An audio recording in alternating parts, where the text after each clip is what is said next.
बीड जिल्ह्यात आष्टी तालुक्यात सर्वाधिक पावसाची नोंद आहे। या पावसाने मोठ्या क्षेत्रावर शेती पिकांचे नुकसान केले आहे। अशातच टोमॅटो उत्पादक शेतकरी संकटात सापडला असून एका शेतकरी महिलेने टोमॅटोचा लाल चिखल तोंडावर मारून आक्रोश केला आहे। लालाबाई जयराम धोंडे यांनी 1 एकरभर टोमॅटोची लागवड केली होती। उन्हाळ्यात ठिबकवर पाणी देऊन टोमॅटोचे चांगले उत्पादन काढण्यात आले, मात्र बाजारात जाण्यापूर्वीच पाऊस झाला आणि या पावसाने टोमॅटोचा लाल चिखल झाला। डोळ्यादेखत ही अवस्था पाहून लालाबाई यांनी या टोमॅटोचा लाल चिखल तोंडावर मारून आक्रोश व्यक्त केला।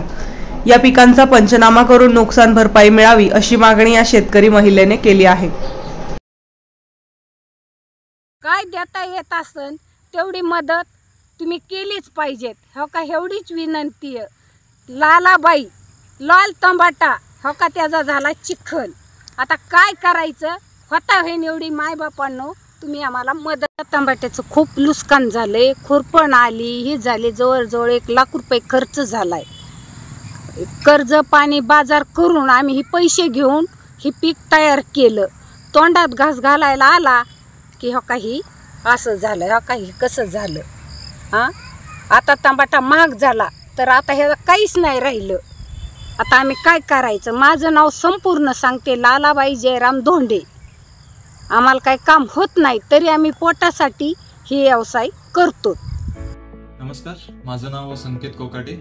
मी गेल्या 1 वर्षापासून या पोर्ट्रेट कंपनीमध्ये कार्यरत आहे ॲज अ मॅनेजर म्हणून।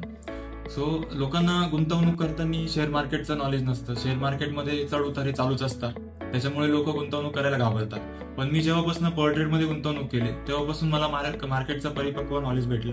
प्लस दुसरी गोष्ट म्हणजे की जे मला रिटर्न्स आहे ते चांगल्या प्रमाणात भेटायला लागले। जर मी शेअर मार्केटमध्ये एंट्री करतो तिथं माझा लॉसेस होतो बऱ्याच प्रमाणे स्वतः, पण जेव्हा मी पोर्ट्रेट दिलं तेव्हापासून चांगल्या प्रकारचे मला प्रॉफिट्स मिळाले।